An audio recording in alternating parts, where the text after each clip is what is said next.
দুনিয়া থেকে কখনো বাঁচা যায়? একটা শিয়ালের মতন, একটা বাঘের মতন। যারা শিয়ালের মতন বাঁচতে চায় সারা জীবন পালাতে হবে, সমস্ত জায়গা থেকে সারা জীবন পালাও। আর বাঘ যদি সারা জীবন লড়াই করে যেতে হয়, লড়াই করে বাঁচতে হবে, নাহলে পালিয়ে বাঁচতে হবে। এবার আপনার উপরে ছেড়ে যেতে। তবে ইসলাম পালিয়ে বাঁচে না, লড়াই করে বাঁচে। কথা ঠিক না বেঠিক বলে? ইসলাম লড়াই করে বাঁচে। অতএব আমাদের সকলকে কি করতে হবে? লড়াই করতে। লড়াই করতে মারামারি করবে না। ইসলামের মধ্যে প্রবেশ করেন, আমার আল্লাহ আপনার তাকত দেবে।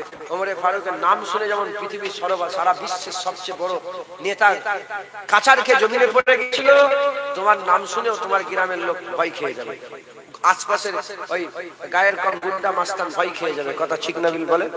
ইনশাআল্লাহ বলেন ইনশাআল্লাহ। তাহলে আমাদের কি করতে হবে? ইসলামের মধ্যে ঢুকতে হবে।